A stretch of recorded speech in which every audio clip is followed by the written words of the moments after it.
When Aisha married Sul, everyone called her lucky. But luck is a strange thing. Sometimes it looks like gold from afar, until you touch it and find it's only dust.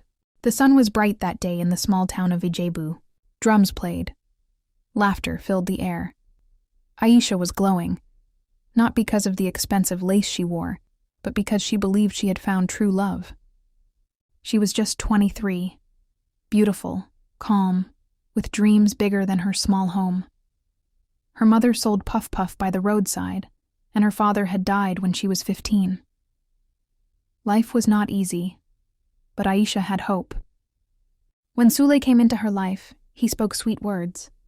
He said, "You will never suffer again with me." She believed him. Her friends were jealous. Sul had a good job, drove a car, and was from a respected family. Even her mother danced with joy on the wedding day, saying, "My daughter, your tears are over." But tears have a strange way of finding their owners. It started small. Sul came home one night and shouted because Aisha forgot to add salt to the soup. Another night he called her lazy because she didn't iron his shirt fast enough. Then one morning he looked at her and said, "You are becoming useless since you married me. Look at yourself. Nothing good is coming out of you." Aisha tried to laugh it off. She thought maybe he was just angry or tired, but the insults grew worse. He stopped giving her money. When she asked, he said, "So you want to go and give another man my money?" She would cook from her small savings, money she got from selling her old clothes. She wanted to look good for her husband, but there was never money for hair or clothes. Even when her birthday came, he didn't remember. Still, Aisha stayed.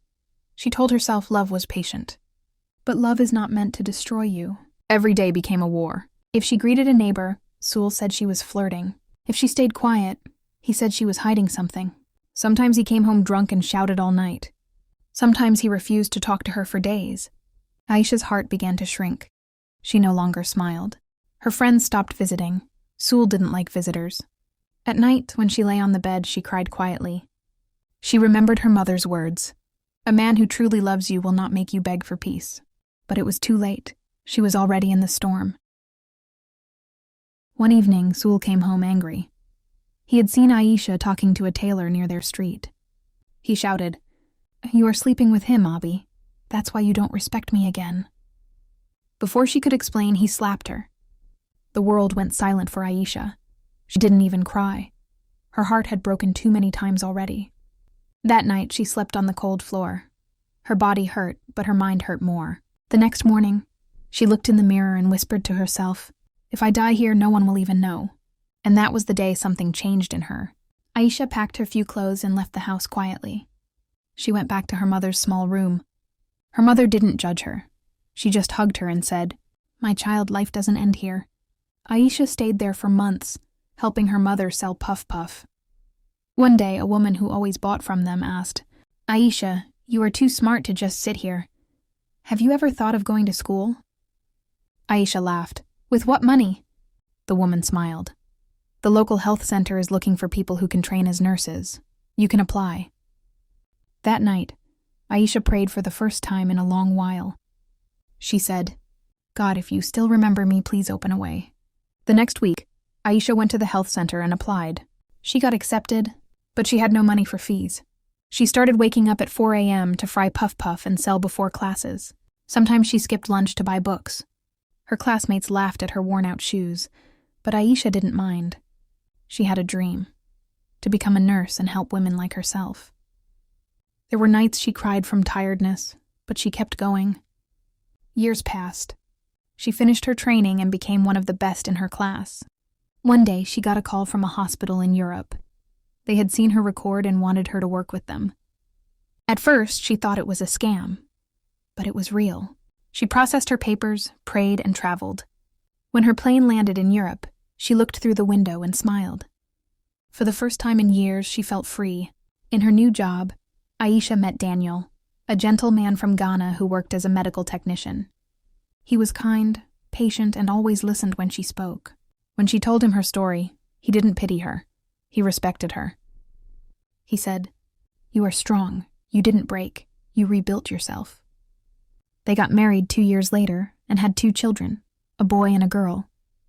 Aisha finally had peace. She wore her uniform with pride and helped other women who were in abusive homes. She even started sending money back home to support girls who wanted to study nursing. Back in Nigeria, Sule had become rich. He built houses and drove big cars. But money doesn't buy peace. He married again, but none of his marriages lasted. Every woman he met left him. He started drinking heavily, always angry. At night, he sat alone, scrolling through social media. Until one day, he saw a picture of Aisha in her nurse uniform, standing with her husband and kids. She was smiling, truly smiling. For the first time, Sule felt something break inside him. He whispered, "That could have been me." But it was too late. Years later, Aisha came back home to open a small clinic for poor women. People respected her. Young girls called her Auntie Nurse. One day she saw Sule on the street. He looked older, tired and lonely. He looked at her and said softly, "You look happy." Aisha smiled kindly. "Yes, I am. I finally found peace." She walked away, not with pride, but with peace. Because she had learned that love is not about who you suffer with. It's about who you grow with. Moral of the story: never stay in a place where you are not respected. Love without peace is not love. It's punishment. When life breaks you, don't end it there. Start again, slowly. Education and self-belief can rebuild even the most broken heart. True happiness comes when you learn to value yourself first. To everyone watching, thank you for believing in my story. You are the reason I keep standing strong and sharing hope.